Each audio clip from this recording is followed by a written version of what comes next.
अभी दूसरे अनुष्ठान में अनुभव ऐसा रहा गुरुदेव कि अभी 3 साढ़े में मुझे ऐसा लगा कि जो मेरी कामुकता जो भाव, जैसे मैं किसी लड़की का फोटो देखता हूँ या कभी देखता था तो मेरी जो काम भाव जो है ना वो बहुत ही स्ट्रांगली आता है, बहुत अच्छा लग रहा है ऐसे सुंदर शरीर को देखते ही। तो वो अभी खत्म हो गया पूरी तरीके से गुरुदेव। मैं अभी देखता हूँ तो नहीं, मैं कुछ अलग देखता हूँ, ये सब कोई बात नहीं है। तो जो कामुकता भाव है वो खत्म, मतलब 80% 70% खत्म हो गया ऐसा लग रहा है गुरुदेव। क्यों हो रहा है मुझे नहीं पता गुरुदेव, पर मैंने आपसे वो अनुभव बताया, क्योंकि वो जो कामुकता जो भाव है ना वो मतलब बिल्कुल खत्म ही हो गया ऐसा लग रहा है। जैसे मैं पूरी तरीके से उस कामुकता, उस चीज से मैं बहुत दूर आ गया हूँ ऐसा लग रहा है गुरुदेव। तो वो मूलाधार में ऊर्जा बढ़ने के कारण हो रहा है, या मंत्र जाप की शक्ति चक्रस पर जो जा रहे उसके कारण हो रहा है। तो आप मार्गदर्शन करिएगा गुरुदेव। प्रणाम। प्रणाम दोस्तों। जैसे कि आप ऑडियो सुन रहे थे, एक विद्यार्थी का अनुभव था और कैसे उसकी मन, बुद्धि, आत्मा की शुद्धता हुई साधना के माध्यम से, ये उसने बताया और उससे क्या लाभ हुआ उसको। जैसे कि हम हर व्यक्ति को साधना देते हैं तभी हम उसको बोलते हैं कि आपको ओम नमः शिवाय ओम का जप करना है और ब्रह्मलोक आश्रम को शक्तियों को समर्पित करके आपको ये प्रार्थना करनी होती है कि मेरे मन में, बुद्धि में, आत्मा में, घर में जो भी नकारात्मकता है उसको नष्ट करे, उसको खींच ले। तो आपके जब भी आप साथ आश्रम से जुड़ जाते हो तो उसके पश्चात आपके मन, बुद्धि, आत्मा में जो भी नकारात्मकता होती है, जो आपको शारीरिक और मानसिक रूप से नुकसान पहुंचा सकती है या भविष्य में आपको दिक्कत दे सकती है, उस ऊर्जा को खींच लिया जाता है। उस नकारात्मक ऊर्जा को मन, नकारात्मक विचार भी एक नकारात्मक ऊर्जा ही होती है। आप जैसे सोचते हैं आप एक दिन वैसे ही बनने लगते हो। तो इसलिए आप ये जो थिंकिंग को बोलते हो ओम नमः शिवाय जब करने के पश्चात आपको ये प्रार्थना करना ज़रूरी है। मन, बुद्धि, आत्मा में जो भी नकारात्मकता है उसको नष्ट किया जाए। तो यही एक कारण है कि हमसे जुड़ जाता है तो वो स्वतः ही ब्रह्मचार्य के पालन करने लग जाता है, ब्रह्मचारी के रास्ते चलने लगता है। तो ये इसका मतलब ये नहीं कि हम काम वासना से दूर जाना है या काम वासना को पूरी तरह नष्ट करना है। ये लोग गलत सोचते हैं कि काम वासना को एकदम नष्ट करेंगे, ये बेवकूफ़ वाली बात है, इसको कभी नष्ट नहीं किया जाता। समझो कि किसी व्यक्ति की काम वासना पूरी तरह नष्ट हो जाए तो उसके जीवन का रस ही निकल जाएगा, वो आत्महत्या करने लगेगा, उसका वो जीने का मन ही नहीं करेगा। तो ये काम ऊर्जा होती है वो जितनी जो मनुष्य जीवन के लिए ज़रूरी है, विकास के लिए, उतना ही जीने के लिए भी ज़रूरी है। जो काम ऊर्जा नहीं हो तो जीवन का आनंद ले ही नहीं सकता वो। खाना भी एक खाना खाते तो भी एक काम की ऊर्जा ही है। आप किसी से बात कर रहे हो, बोल रहे हो, का सुन रहे हो तो वो भी एक काम की ही ऊर्जा है। तो इस ऊर्जा को हमें नियंत्रित करना होता है और जीवन को उच्चतम अवस्था को लेके जाना ही होता है। इसको नष्ट करने का या उसको रोकने का या टोकने का ऐसा कुछ भी कार्य नहीं होता है। तो कहने का तात्पर्य इस ऊर्जा को साधना के माध्यम से नियंत्रित किया जाता है और अपनी आत्मा के लिए, अपने विकास के लिए, अपनी पीढ़ी के लिए अच्छा बीज का उत्पन्न हो जाए इसके लिए। जैसे कि कृष्ण ने भी कई सालों तक ब्रह्मचार्य का पालन किया था संतान उत्पन्न करने से पूर्व। तो ये जितना ताकतवर बना लेते हैं हमारी वेरी को, उतना ही अपने शरीर को स्वस्थ रख सकते हैं, उतने ही हमारी संतान की जो बुद्धि है और बल की क्षमता वृद्धि प्राप्ति होती है और उसके अपनी पीढ़ी का हर समय विकास होता रहेगा। जिससे हमारा कुल का एक कर्तव्य होता है वो कर्तव्य पूर्ण हो जाता है। तो इस ऊर्जा को साधना के माध्यम से ही विकास किया जाता है, दूसरा कोई भी रास्ता नहीं है। बहुत सारे लोग गंदी वीडियो देखने या गलत हरकतें करने की आदी हो गए तो वो उनको कोई नहीं बचा सकता जब तक वो साधना नहीं करेंगे। कम से कम वो ओम नमः शिवाय ओम का मंत्र तो जप करना ही पड़ेगा, तभी वो ऊर्जा नियंत्रित होगी। ऊर्जा नियंत्रित होने का मतलब ये नहीं है क्योंकि उन्होंने अभी जो साधना कर रहे हैं तो वो जो काम की ऊर्जा वो ईश्वर में लगा रहे हैं, तो वो ईश्वर की ओर जा रहे हैं और ईश्वर वो काम की ऊर्जा लेके इनकी मनोकामनाएं पूर्ण कर रहा है। मन में, बुद्धि में जो उनको प्रबलता प्राप्ति हो रही है।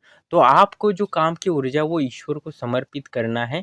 ये गुरु के संकल्प के मात्र से होता है, बिना गुरु या आश्रम से जुड़ के आप ये करेंगे तो उतना आपको लाभ नहीं होगा। आपको आश्रम से जुड़ना ज़रूरी है, उसमें संकल्पता, दृढ़ता तभी आएगी, तब तक नहीं आएगी। तब तक मंत्र सिद्ध नहीं होते जब तक गुरु उसमें जान नहीं डालता। तो कहने का तात्पर्य है कि आप ऐसी चीज़ों से आदी हुए हैं, अपनी ऊर्जा को नष्ट कर रहे हैं, उसका सही से उपयोग नहीं कर पा रहे, तो आपको साधना करने की सख्त ज़रूरत है।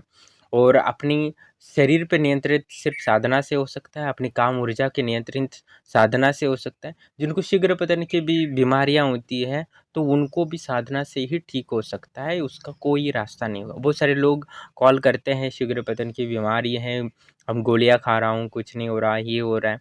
तो ये अपनी सेक्स लाइफ हो उसको बेहतर बनाना ज़रूरी, इसका आप आनंद नहीं ले रहे हो तो कहीं न कहीं अपनी मनुष्य जीवन का एक बड़ा भाग जो समझने की चीज़ थी आपने खो दिया है, ऐसा होता है।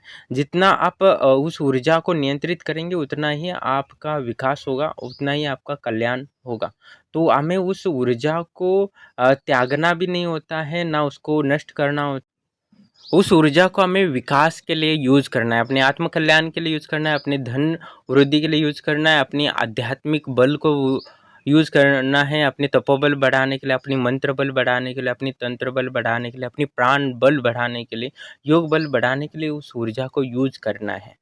तो उस ऊर्जा को आजकल नहीं यूज़ सही से नहीं करते हैं, क्योंकि जो गुरुकुल में था, परंपरा थी, ब्रह्मचार्य का एक विधान था, उसमें व्यक्ति को सिखाया जाता है तो इस ऊर्जा को कैसे यूज़ करना है। जब गृहस्थ आश्रम में प्रवेश करेंगे तो उसके माध्यम से उस काम ऊर्जा को और अ, आगे बढ़ाया जाता था, और ये गुप्त विधियाँ थी जो गुरु परंपरा से जब वो अ, शिष्य अपना गुरुकुल छोड़ के गृहस्थ आश्रम में प्रवेश करते तब गुरु उसको समझा देता था, और हर व्यक्ति का गुरु था ही था पहले। जैसे कृष्ण ने भी गुरु बनाए थे, राम ने भी गुरु बनाए थे। तो इच्छित ही हर कार्य के लिए गुरु का होना ज़रूरी है। जब राम रावण से युद्ध करने गए थे तो संकल्प लेने के लिए रावण को ही बुलाया था, क्योंकि वही एक ब्राह्मण थे वहाँ सर्वश्रेष्ठ। तो तभी जो रावण के युद्ध का संकल्प अभी रावण ने ही दिया था खुद अपने इसके लिए। तो ये एक अलग ही मत होता है, तब दक्षिणा देके राम ने उनको प्रसन्न किया था, तो एक गुरु मान के, तो ये बहुत ही है। और जब रावण की मृत्यु हुई तो गुरु राम ने लक्ष्मण जी को आदेश दिया था कि जाओ इनके पास चरणों में बैठो और उनसे ज्ञान ले लो। तो कहने का तात्पर्य है कि हर कार्य में गुरु की आवश्यकता होती है, क्योंकि अनुभव बिना कोई कार्य नहीं हो सकता। जो पहले लोहार का पुत्र लोहार होता तो वो उसकी शिक्षा तो उसी समय से शुरू हो जाती थी, जब वो उसी समय से वो हथौड़ा वगैरह लेके कार्य आरंभ कर देता था। तो इसलिए उनका जीवन अलग ही था, जो उस यानी उस समय उसके बाद वो अपने आध्यात्मिक भौतिक विकास करने में रहते थे। और जो काम से संतुष्ट नहीं होता वो कार्य भी सही से नहीं कर पाता, उसकी कार्य क्षमता भी क्षीण हो जाती है।